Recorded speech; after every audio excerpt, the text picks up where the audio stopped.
Wait a minute, listen to me. If you are approaching 65 or you are already there, you need to sit down and pay attention because what I'm about to tell you could be the difference between a secure retirement and a financial disaster. We are talking about the Medicare donut hole. I know, it sounds like something sweet you'd pick up at a bakery, but believe me, there is nothing sweet about this. It is a gap in your prescription drug coverage that has caught more people off guard than almost any other part of the Medicare system. You've worked hard your entire life. You've saved, you've sacrificed, and now you're at a point where you should be enjoying your life, not worrying about whether you can afford the medication that keeps you healthy. The fear is real. I hear it all the time. You go to the pharmacy, the same pharmacy you've been going to for years, and suddenly the pharmacist tells you that your copay isn't $30 anymore, it's $300. Your heart sinks. You think, did I do something wrong? Did my insurance lapse? No, my friends, you didn't do anything wrong. You simply hit the coverage gap. This is the donut hole. It's that middle ground where your initial coverage limit ends, but your catastrophic coverage hasn't kicked in yet.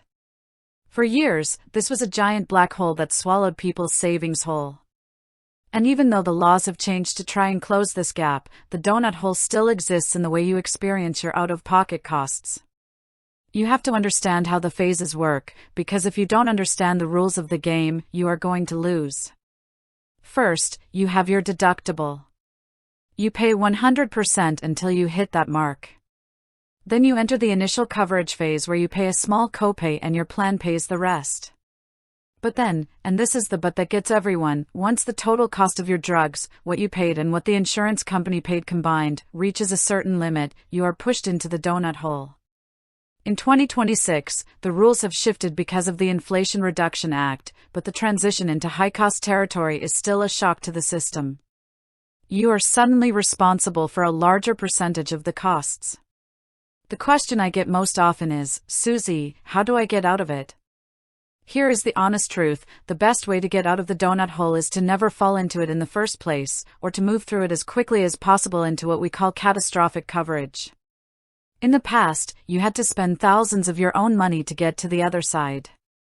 The good news, and there is good news, is that we are seeing a $2,000 out-of-pocket cap on prescription drugs starting in 2025 and continuing into 2026. This is a game changer.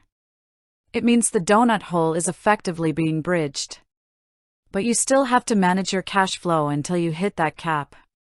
If you have expensive specialty drugs, you might hit that $2,000 limit in February or March.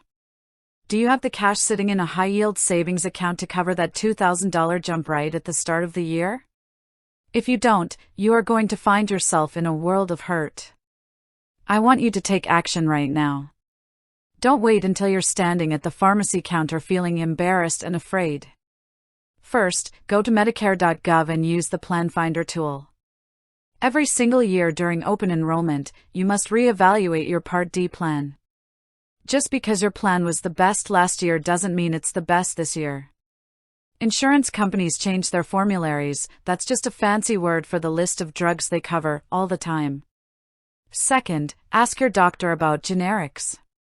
I don't care how much you like your doctor, if they are prescribing a brand-name drug when a generic is available, they are reaching into your pocket and taking your money. Third, look into pharmaceutical assistance programs or extra help if your income qualifies. There is no shame in getting the help you've earned. You have to be a warrior for your own money. The government and the insurance companies are not going to call you up and tell you how to save money. You have to be the one to do it. Understand that your health is your greatest wealth. If you can't afford your pills, you won't have your health, and then all the money in the world won't matter. Stand up, look at your plan, check your drug costs, and make sure you have that emergency fund ready. You can do this.